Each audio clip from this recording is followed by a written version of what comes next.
Selamat berjumpa kembali, saya Romo Gregory Harapan SPD akan membawakan renungan malam tutup tahun 31 Desember 2021. Waktu untuk bersyukur.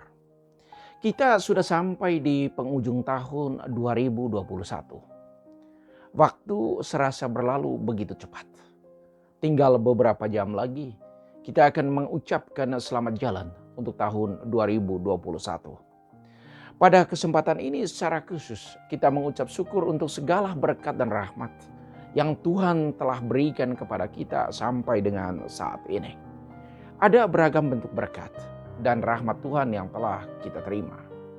Kesehatan yang kita miliki, rezeki kehidupan yang kita peroleh, pekerjaan yang kita lakukan, keluarga yang kita punya, pertemanan dan persahabatan yang kita miliki, serta iman yang kita hidupi. Semuanya itu kita peroleh berkat rahmat dan kasih Tuhan. Kita bersyukur karena kita bisa melewati masa pandemi COVID-19 sampai dengan saat ini. Dan tentu untuk seterusnya. Kita berterima kasih karena secara ekonomi kita masih bisa bertahan sampai dengan saat ini.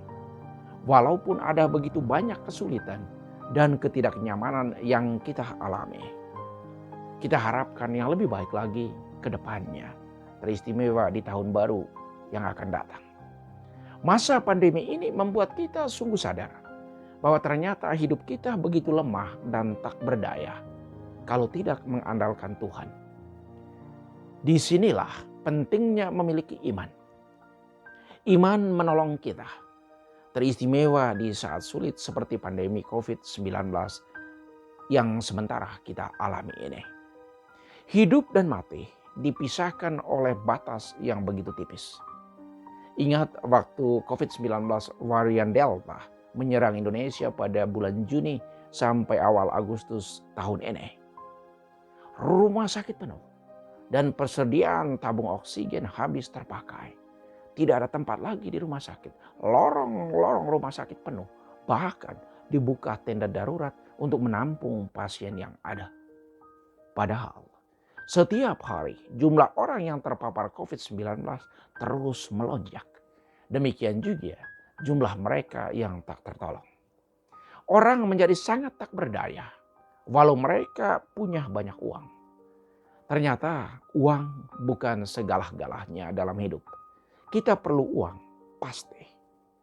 Kita juga perlu iman dan relasi yang baik dengan Tuhan, dengan sesama dan alam sekitar. Ada banyak alasan untuk kita bersyukur. Dengan bersyukur, kita membuka pintu bagi berkat yang baru. Ada kenyataan adanya antikristus. Bisa dibaca dalam surat pertama Yohanes bab 2 ayat 18 sampai 21. Rasul Yohanes memberikan peringatan tentang adanya antikristus. Antikristus itu adalah mereka yang tak melakukan kehendak Tuhan dan tak mengikuti perintahnya. Antikristus itu ada, bukan cuma mereka yang tidak percaya kepada Kristus, tetapi juga mereka yang menurut mulutnya percaya kepada Kristus, tetapi kelakuannya mengingkarinya. Ada yang menjadi antikristus dengan kata, dan ada juga yang dengan kelakuan, dengan tindakan. Yang termasuk antikristus yaitu mereka yang tidak melakukan kehendak dan perintah Tuhan. Mereka yang tak memaafkan orang lain, yang menciptakan konflik dalam kehidupan bersama atau keluarga. Mereka yang membicarakan orang lain di belakang. Dan mereka yang menyebabkan hal-hal yang tidak menggembirakan lainnya yang terjadi dalam hidup. Itu juga adalah antikristus. Janji baptis. Melalui pembaptisan kita telah menerima pengurapan yang kudus dan dianugerahi pengetahuan serta pengertian. Pembaptisan membantu kita untuk menjadi pengikut Kristus yang baik. Dengan menghidupi janji baptis, kita menjadi saudara-saudari Yesus, putra-putri Allah. Setia pada ajaran Kristus itulah panggilan untuk kita semua. Sebenarnya semua kita dipanggil untuk melakukan yang benar dan adil dalam kehidupan setiap hari. Sabda yang telah menjadi manusia. Itulah yang menolong dan membantu kita setiap saat untuk menjadi sahabat-sahabat Yesus, untuk menjadi putra-putri Allah yang baik. Pada mulanya adalah Sabda. Sabda itu telah menjadi manusia dan ia tinggal di antara kita. Dialah terang dan hidup. Ia adalah awal dan akhir, Alfa dan Omega. Akhir tahun adalah kesempatan untuk bersyukur, mengevaluasi diri, dan membuat resolusi dalam hidup. Pertama, kesempatan untuk bersyukur. Mensyukuri anugerah kehidupan yang Tuhan telah berikan dan telah dipercayakan kepada kita. Mensyukuri segala berkat dan rahmat yang Tuhan telah anugerahkan kepada kita. Kesehatan, pekerjaan, serta persahabatan dan pertemanan yang kita miliki. Mensyukuri karena Tuhan melahirkan kita di tengah keluarga. Orang tua, bapak, mama, suami, istri, saudara-saudari, anak-anak, juga sahabat dan kenalan. Mensyukuri segala peristiwa hidup, sukses gagal, senang sedih, tertawa menangis, sehat sakit dalam hidup setiap hari. Bersyukur membuat orang sungguh manusiawi. Ia menyadari akan pentingnya kehadiran dan peranan sesama dalam hidupnya. Dengan bersyukur, membantu orang untuk sungguh memahami arti penting hidupnya. Karena dengan itu, ia akan mengenal dan mengakui seluruh apa ada dirinya. Dengan bersyukur, membuat orang selalu berkembang. Karena seseorang akan selalu terbuka kepada kemungkinan dan peluang baru yang lebih baik dalam hidupnya.